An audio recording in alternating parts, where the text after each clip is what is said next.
இனியவர்களே வணக்கம். திருவழிபாட்டு திருவிவிலிய வாசிப்பிற்கு உங்களை அன்போடு வரவேற்கிறேன். இன்று ஆண்டின் பொது காலம் 22ஆம் ஞாயிறு. இன்றைய நாளின் மைய கருத்தாக ஒவ்வொன்றுக்கும் ஒரு விலை என்பதை எடுத்துக்கொள்வோம். கொல்லின் மெக்கல்லோ என்ற நாவலாசிரியர் எழுதி ஃபேமஸான ஒரு நாவல் த தார்ன் பேர்ட்ஸ், தமிழில் முள் பறவைகள் என்று வைத்துக் கொள்வோம். விசித்திரமான பறவை ஒன்றை பற்றிய புனை கதை. இந்த பறவை தன் வாழ்நாளில் ஒரு முறை மட்டுமே பாடும். தன் கூட்டை விட்டு புறப்படுகிற நாள் முதல் முள் மரம் ஒன்றை தேடுகின்றது இந்த பறவை. அதை கண்டுபிடித்தவுடன் அந்த மரத்திலே உள்ள மிக கூர்மையான முள்ளை கண்டுபிடித்து அதன் மேல் வேகமாக மோதிக்கொண்டே பாடத் தொடங்கும். அந்த முள் அந்த பறவையின் இதயத்தை கிழிக்கும் அந்த நொடியில் அதன் உச்சகட்ட வழியில் அது பாடும் பாடலை போல இந்த உலகத்தில் வேறு எந்த பறவையும் பாடுவதில்லை. மிக அழகான பாடலுக்காக அது தன் ஆருயிரை இழக்க வேண்டியிருக்கும். இந்த புனைகதை ஒரு வாழ்க்கை பாடத்தோடு நிறைவு பெறுகிறது. மிகவும் மேன்மையான ஒன்றை நாம் பெற வேண்டும் என்றால் மிக பெரிய வலியை தாங்க வேண்டும் அல்லது ஏற்க வேண்டும். வலி இன்றி வழி இல்லை. இதுவே இந்த பறவை நமக்கு தரக்கூடிய பாடம். இந்த புனை கதையின் கருத்தை நாம் ஏற்கிறோமோ இல்லையோ, இந்த மெய்யியல் நமக்கு பிடித்திருக்கிறதோ பிடிக்கவில்லையோ, ஒவ்வொன்றுக்கும் ஒரு விலை இருக்கிறது என்பது உண்மைதானே. கற்றலுக்கான விலை ஒழுக்கம் இல்லையா? நட்புக்கான விலை உடனிருப்பு இல்லையா? திருமணத்துக்கான விலை பிரமாணிக்கம் இல்லையா? குழந்தை வளர்ப்பின் விலை தியாகம் இல்லையா? உண்மையின் விலை துணிவு இல்லையா? சீடத்துவத்துக்கும் ஒரு விலை இருக்கத்தானே செய்யும். இன்றைய முதல் வாசகம் இறைவாக்கினர் எரேமியா நூலிலிருந்து எடுக்கப்பட்டுள்ளது. எரேமியா அலகு 20, அருள் வாக்கியங்கள் 7 முதல் 9. மௌனமாக்க முடியாத வார்த்தையை பற்றி எரேமியா இங்கே புலம்புகின்றார். எரேமியா என்றால் எபிரேயத்தில் யாவே உயர்த்துவார் என்பது பொருள். இந்த பாடத்தின் இலக்கிய சூழலை பார்க்கும் போது இந்த பாடல் எரேமியாவின் ஒப்புகை அல்லது அறிக்கை அல்லது அருள் புலம்பல் என அழைக்கப்படுகின்றது.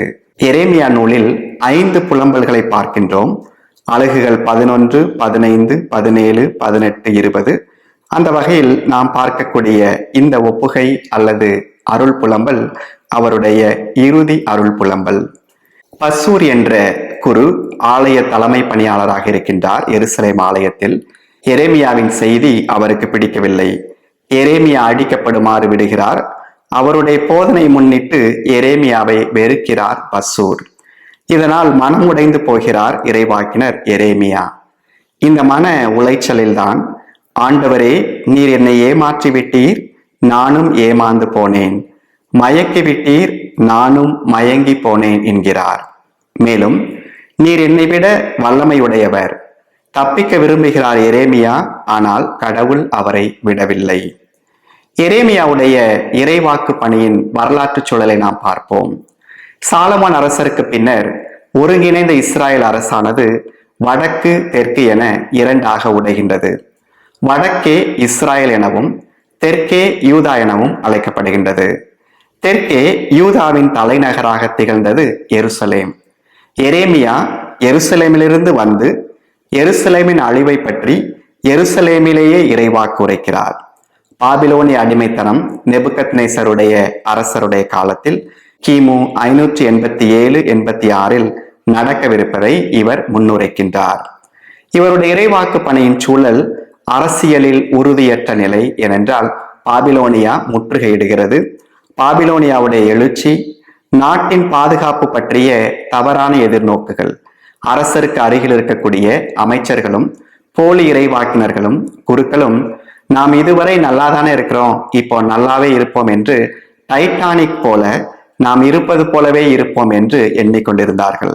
நம்முடைய கப்பல் நன்றாகத்தானே போகிறது, வரக்கூடிய பனிப்பாறையை பற்றி நாம் கவலைப்பட தேவையில்லை என்று அவர்கள் நினைத்தது போல எருசலேமின் ஆட்சியாளர்கள் நினைக்கிறார்கள். அப்படிப்பட்ட இடத்தில்தான் அரசர்கள், குருக்கள், போலி இறைவாக்கினர்கள், குறிப்பாக அனனியா இவர்களோடு மோதல் எழுகின்றது. எருசலேம் கோவிலை பற்றியும் எருசலேம் நகரத்தின் அழிவை பற்றியும் இவர் எடுத்துரைக்க வேண்டிய கட்டாயம். தம் சொந்த ஊரில் இருந்து கொண்டு தம் சொந்த ஊர் அழிய போகிறது என்று ஒருவர் சொல்லும் போது அது அந்த ஊராருக்கு பிடிப்பதில்லை. அதுதான் அங்கேயும் நடக்கிறது. எரேமியாவும் இதை உணர்கிறார். ஆகையினால்தான் நான் பேசும் போதெல்லாம் வன்முறை, அழிவு என்றே கத்த வேண்டியுள்ளது என்கிறார். அவருடைய போதனை பாராட்டை அல்ல, கேலியையே கொண்டு வந்தது. தொடர்ந்து, அவர் பெயரை சொல்ல மாட்டேன், அவர் பெயரால் இனி பேசவும் மாட்டேன் என்பேன் ஆகில் உம் சொல் என் இதயத்தில் பற்றி எறியும் தீ போல இருக்கின்றது என்கிறார் இறைவாக்கினர். எரேமியாவை பொறுத்தவரையில் வார்த்தை என்பது வெறுமனே அவருடைய வாயில் மட்டும் இல்லை, மாறாக இதயத்தில், எலும்பில், உடம்பு முழுவதும் இருக்கின்றது. இப்படியாக இறைவாக்கினர் பணி என்பது முழுமையான பணியாக, முழுமையாக ஒருவரை ஆட்கொள்ளும் பணியாக இருக்கின்றது. இந்த முதல் வாசகத்தின் இறையியல் பொருள் என்னவென்று பார்க்கும் போது, இறைவாக்கினர் பணி என்பது ஒருவருக்கு தரப்படக்கூடிய வேலையோ பட்டமோ பதவியோ அல்ல, மாறாக இறை வார்த்தையால் ஆட்கொள்ளப்படுகிறவரே இறைவாக்கினர். எந்த சூழலிலும் எதிர்ப்பு வந்த போதும் இறைவாக்கு பணியை தொடர்ந்து ஆற்றுகிறவரே இறைவாக்கினர். இறைவாக்கினர் பணியை செய்யும் ஒவ்வொருவருடைய உள்ளத்திலும் போராட்டம், விரக்தி, சோர்வு, கையறு நிலை, பயம் ஆகியவை வரும் என்பதும் இந்த இடத்தில் நமக்கு தெளிவாகின்றது. அடுத்ததாக இரண்டாம் வாசகம், தூய பவுல் ரோமேருக்கு எழுதக்கூடிய திருமடல், அலகு 12, அருள் வாக்கியங்கள் 1 முதல் 2. பீடத்தில் பலியிடுவதிலிருந்து வாழ்வையே பலியாக மாற்றுவது. ரோமையர் அலகு 12 பொறுத்தவரையில் அங்கே ஒரு கருதுகோள் மாற்றம் நடக்கின்றது. ஏனென்றால் ரோமையர் அலகு 1 முதல் அலகு 11 வரை நாம் வாசிக்கும் போது அங்கே கடவுள் செய்தவை பற்றி எழுதுகின்றார் பவுல். மானுடம், படைப்பு, பாவம், நியாயப்படுத்துதல் அல்லது ஏற்புடையவராகுதல், கிறிஸ்துவில் புதிய வாழ்வு, ஆவியில் புது வாழ்வு, இஸ்ராயல் மக்களுக்கு கடவுளின் பிரமாணிக்கம், அனைவருக்குமான இரக்கம் என அனைத்தையும் சொல்லி முடிக்கின்ற பவுல் இங்கே எனவே என தொடங்குகிறார் பவுல். கடவுளின் இரக்கத்தை முன்னிட்டு உங்களை வேண்டுகிறேன். கடவுள் இவ்வளவு காரியங்களை நமக்கு செய்திருக்கிறார். நாம் செய்ய வேண்டியது என்ன?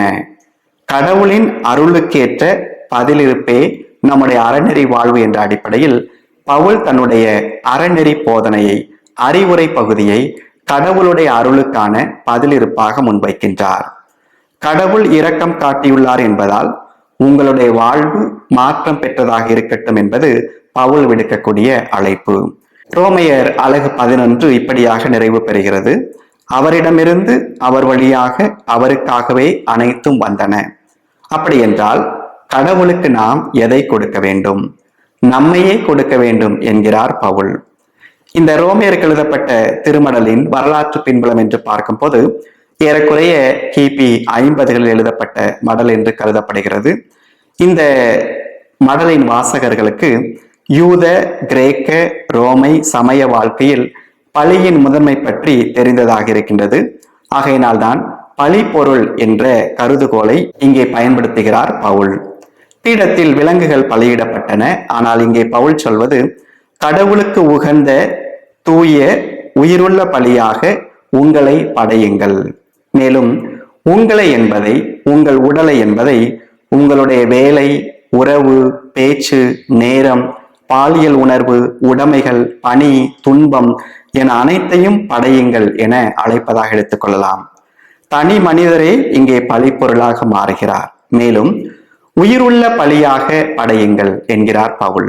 வழக்கமாக பலியிடப்படுபவை இறந்து போகின்றன. ஆனால் இங்கே பலிப்பொருள் தொடர்ந்து வாழ்கிறது. ஏனென்றால் கடவுளே இந்த பலிப்பொருளுக்கு உயிரூட்டம் தருகிறார். தொடர்ந்து இந்த உலகத்தின்படி ஒழுகாதீர்கள், உங்கள் உள்ளம் புதுப்பிக்க பெற்று மாற்றம் அடைவதாக என்கிறார் பவுல். இங்கே கன்ஃபார்மிட்டி, சேர்ந்து ஒழுகுதல் அல்லது சேர்ந்து நடத்தல், டிரான்ஸ்ஃபர்மேஷன், மாற்றம், இந்த இரண்டுக்குமான முரணை முன்வைக்கின்றார். சேர்ந்து வாழ்வது, கூடி வாழ்வது அல்லது ஒன்றின்படி ஒழுகுவது எளிது. ஏனென்றால் ஊரோடு சேர்ந்து ஒரு கொள்கையோடு சேர்ந்து இணைந்து விட்டு போகலாம். ஆனால் அதற்கு மாற்றாக வாழ்வது மிகவும் கடினம். அப்படிப்பட்ட கடினமான வாழ்வுக்கு அழைக்கின்றார் பவுல். இப்படி நடப்பதனால் என்ன நடக்குமா? கடவுளின் திருவுளம் எது என தேர்ந்து தெளிவீர்கள். இதுதான் இறைமக்களுடைய வாழ்வியல் இலக்கு. உங்களுக்காக கையளிக்கப்படும் என் உடல் என்று இயேசு சொல்வதை நாம் இங்கே நினைவு கூறுகின்றோம். இப்படியாக இரண்டாம் வாசகத்தை பொறுத்தவரையில் நம்பிக்கையாளருடைய வாழ்வு மாறுபட்டதாக இருக்க வேண்டும். இந்த உலகத்தின் போக்கின்படி இருக்கக்கூடாது. அவருடைய உள்ளம் புதுப்பிக்கப்பட வேண்டும். உள்ளம் புதுப்பிக்க பெறுதல் என்பது கடவுளுடைய இயேசுடைய எண்ணம் போல் இறை மக்களுடைய எண்ணங்கள் மாற வேண்டும். கடைசியாக நற்செய்தி வாசகம் மத்தேயு அலகு 16 அருள் வாக்கியங்கள் 21 முதல் 27. கடந்த வார நற்செய்தி வாசகத்தின் தொடர்ச்சியாக இருக்கின்றது இந்த வாசக பகுதி. கடந்த வாரம் பேதுரு இயேசுவிடம் நீரே மெசியா, உயிருள்ள கடவுளின் மகன் என அறிக்கையிடுகின்றார். அப்பொழுது நீ பேறு பெற்றவன் என்று பாராட்டுகிறார் இயேசு. ஆனால் இன்றைய நற்செய்தி வாசகத்தில் என் கண்முன் நில்லாதே சாத்தானே, நீ எனக்கு தடையாயிருக்கிறாய் என்கிறார். இந்த பாடத்தை பார்க்கும் போது விவிலியத்தில் எந்த பாடமெல்லாம் உண்மையான பாடம் என்று ஆராய்ச்சி செய்கின்ற ஆய்வாளர்கள் இடரல் தரக்கூடிய பாடங்கள் அனைத்துமே உண்மையிலேயே நடந்திருக்கலாம் என்கிறார்கள். எடுத்துக்காட்டாக, இயேசுவால் நாசரேத்தூரில் அறிகுறிகள் செய்ய இயலவில்லை. கடவுளாகிய ஒருவர், கடவுள் தன்மை கொண்டிருக்கின்ற ஒருவர் எப்படி செயலாற்ற இயலாமல் போகலாம், வல்ல செயல் நடக்க இயலாமல் போகலாம் என்ற ஒரு கேள்வி நமக்கு இடரல் தரும். ஆனால் நாசரேத்து மக்கள் நம்பிக்கையின்மையில் இருந்ததால் இயேசுவால் வல்ல செயல்கள் எதையும் செய்ய இயலவில்லை. அப்படிப்பட்ட ஒரு இடரல் தரும் பாடம்தான் இங்கே திருத்துவதரின் தலைவராக, திருச்சபையின் தலைவராக இருக்கக்கூடிய ஒருவரை சாத்தானே என அழைத்து கடிந்து கொள்கிறார் இயேசு. இந்த பாடத்தை விரும்பினால் நற்செய்தியாளர்கள் நீக்கி இருக்கலாம். ஆனால் இதை நீக்காமல் அதை அப்படியே வைக்கிறார்கள். இடரல் தரக்கூடிய பாடங்கள் இப்படியாக உண்மையான நிகழ்வை குறிப்பவையாக இருக்கின்றன. இதன் இலக்கிய சூழலை பார்க்கும் போது இயேசு தம் பாடுகள், இறப்பு, உயிர்ப்பு ஆகியவற்றை ஒத்தமைவு நற்செய்திகளில், அதாவது மத்தேயு, மார்க்கு, லூக்கா நற்செய்திகளில் 3 முறை முன்னறிவிக்கின்றார். இந்த 3 முறை முன்னறிவிக்கும் போதும் அவரை அவருடைய திருத்துதர்கள் தவறாக புரிந்து கொள்வார்கள். இந்த 3 நிகழ்வுகளிலும் தொடர்ச்சியாக இயேசு சீடத்துவம் பற்றி கற்பிப்பார். அந்த வகையில் சீடத்துவத்திற்கான முதற் பாடத்தை நாம் இங்கே காண்கிறோம். அந்நேர முதல் இயேசு எருசலேமுக்கு என்று தொடங்குகிறார் மத்தேயு. இதுவரை உள்ள பகுதி யார் இயேசு என்ற கேள்விக்கு விடையாக இருந்தது. இயேசு மெசியா என்று பேதுரு அறிக்கையிட்டு விட்டார். இப்போது அடுத்த கேள்வி, அவர் எப்படிப்பட்ட மெசியா? சிலுவையில் அறையப்பட்டு இறக்கக்கூடிய மெசியா. இயேசுவின் தலைப்பை ஏற்றுக்கொள்ளக்கூடிய பேதுரு, அதாவது மெசியா, அருள் பொழிவு பெற்றவர், கிறிஸ்து என்பதை ஏற்றுக்கொள்ளக்கூடிய பேதுரு அதற்கான வழியை கண்டு அச்சப்படுகிறார் அல்லது இடரல் படுகிறார். ஆகையினால்தான் ஆண்டவரே இது வேண்டாம், இப்படி உமக்கு நடக்கவே கூடாது என்கிறார். ஏனென்றால் சிலுவை மரணத்தின் இழிவை அவர் அறிந்தவராக இருக்கின்றார். பேதுருவை பொறுத்தவரையில் மெசியா மைனஸ் கிராஸ் இதுதான் ஏற்புடையது. இயேசுவை பொறுத்தவரையில் மெசியா பிளஸ் கிராஸ், சிலுவையும் மெசியாவும் இணைந்தே செல்ல வேண்டும். தடையா இருக்கிறாய் என்று சொல்கிறார் இங்கே இயேசு. தடையா என்பது இங்கே கிரேக்கத்தில் ஸ்காண்டலோன், ஸ்காண்டல் என்ற சொல் அதிலிருந்துதான் வருகிறது. இடரல் அல்லது தடைக்கல். கடந்த வார வாசகத்தில் இயேசுவை பாறை என்கிறார். அந்த பாறையின் மேல் திருச்சபையை கட்டுவதாக இயேசு முன்மொழிந்தார். ஆனால் இங்கே அதே பாறை, அதே கல் தடைக்கல்லாக மாறுகிறது. என் கண்முன் நில்லாதே என்கிறார் இயேசு. இதை எனக்கு பின் செல் என்று சொல்வதாகவும் எடுத்துக்கொள்ளலாம். சீடருடைய பணி தலைவருக்கு பின்னால் செல்வதுதான் தவிர தலைவருக்கு முன்னே குறுக்காக நிற்பது அல்ல. ஆகையினால்தான் தொடர்ந்து இயேசு என்னை பின்பற்ற விரும்பும் எவரும் அல்லது என்னை பின்தொடர விரும்பும் எவரும் என்று சொல்லி அவர் என்ன செய்ய வேண்டுமாம்? தன்னலம் துறக்க வேண்டும், சிலுவை சுமக்க வேண்டும், பின்பற்ற வேண்டும். மத்தேயுடைய குழுமத்தை பொறுத்தவரையில் சிலுவை சுமத்தல் என்பது அவர்கள் ஏற்றுக்கொள்ளக்கூடிய துன்பத்தை, துயரத்தை, தோல்வியை குறிப்பதாக இருக்கலாம். உயிரை இழப்பவர் காத்துக்கொள்வார், வாழ்வை இழப்பார் எனில் அவருக்கு கிடைக்கும் பயன் என்ன என்கிறார். இங்கே உயிர், வாழ்வு என்பதற்கு சூக்கே என்ற கிரேக்க சொல்லானது பயன்படுத்தப்படுகிறது. இதை ஆன்மா என்றும் நாம் மொழிபெயர்க்கலாம். இதை நாம் ஸ்டாயிக் பிலாசபியுடைய பின்புலத்தில் பார்க்கும் போது நமக்கு வெளியே இருக்கும் அனைத்தையும் வெற்றி பெற்றுவிட்டு நமக்கு உள்ளே உள்ள வாழ்வை, ஆன்மாவை இழந்துவிட்டால் அதனால் நமக்கு என்ன பயன் என்று கேட்பதாக நாம் எடுத்துக்கொள்ள முடியும். எபிக்டேட்டஸ் என்ற ஸ்டாயிக் பிலாசபர் வாழ்வின் அனைத்து நிகழ்வுகளையும் இரண்டாக பிரிக்கின்றார். நம் கட்டுக்கு வெளியே இருப்பவை, நம் கட்டுப்பாட்டுக்குள் உள்ளே இருப்பவை. பல நேரங்களில் நம் கட்டுப்பாட்டிற்குள் வெளியே இருப்பவற்றை நாம் வெற்றி கொள்வதில் அக்கறை காட்டுகின்றோம். நம் கட்டுப்பாட்டுக்குள் இருக்கக்கூடிய ஆன்மாவை, வாழ்வை இழந்து விடுகின்றோம். அதை முதன்மையானதாக நாம் எடுத்துக்கொள்ளவோம். 3 வாசகங்களை இணைத்து பார்க்கும் போது இங்கே 3 சொற்களை நாம் எடுத்துக்கொள்ள முடியும். முதன்மையாக முதலில் இதயம். எரேமியாவை பொறுத்தவரையில் ஆண்டவரின் வார்த்தை என்பது அவருடைய வாயிலிருந்து இதயத்திற்கு செல்கிறது.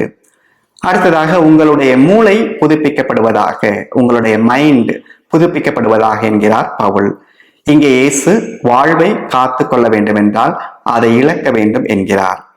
இப்படியாக இந்த 3 சொற்கள் வழியாக நாம் கற்றுக்கொள்ளக்கூடிய 3 விலைகள் என்ன? ஒவ்வொன்றுக்கும் ஒரு விலை என்று குறிப்பிட்டோம். முதலில் பின்பற்றுவதன் விலை தன்னலம் துறத்தல். தன்னலம் துறத்தல் என்பது தன்மையம் தவிர்த்தல், கடவுளையும் பிறரையும் முன்னிறுத்துதல். இயல்பாகவே நம்முடைய உடலும் நம்முடைய உள்ளமும் நம்மை தற்காத்துக் கொள்ளவே நம்மை தூண்டுகிறது. எடுத்துக்காட்டாக ஒரு குச்சி நம்முடைய கண்களை நோக்கி வந்தது என்றால் வேகமாக அந்த கண்களை நாம் மூடிக்கொள்கின்றோம். இதுதான் அனிச்சை செயல். இந்த அனிச்சை செயலானது இயல்பாகவே மனித தற்காப்புக்கு, உடல் தற்காப்புக்கு, வாழ்வை தற்காத்துக் கொள்வதற்கு இயற்கை தந்திருக்கக்கூடிய ஒரு கொடை. ஆனால் இந்த தற்காத்துக் கொள்ளக்கூடிய கொடையை பல நேரங்களில் தடையாக மாறிவிட்டது என்றால் சீடத்துவத்திற்கான தடையாக மாறிவிடுகின்றது. இயேசுவை பின்பற்றக்கூடியவர் தன்னலம் மறுக்க வேண்டும். இது முதல் விலை. இரண்டாவது அன்பின் விலை சிலுவை ஏற்றல். இயேசு எப்படி சிலுவை ஏற்றாரோ அதே போல அவருடைய சீடரும் சிலுவை ஏற்க வேண்டும். சிலுவை ஏற்றல் என்பது துன்பம் ஏற்றல், இழிவு ஏற்றல், அவமானம் ஏற்றல், தாழ்ச்சியை ஏற்றல் என்று எடுத்துக்கொள்ளலாம். கடைசியாக பெறுதலின் விலை கொடுத்தல் அல்லது இழத்தல். தம் வாழ்வை ஒருவர் பெற வேண்டும் என்றால் அதை அவர் இழக்க துணிய வேண்டும். இயேசுவும் அதைத்தான் செய்கின்றார்.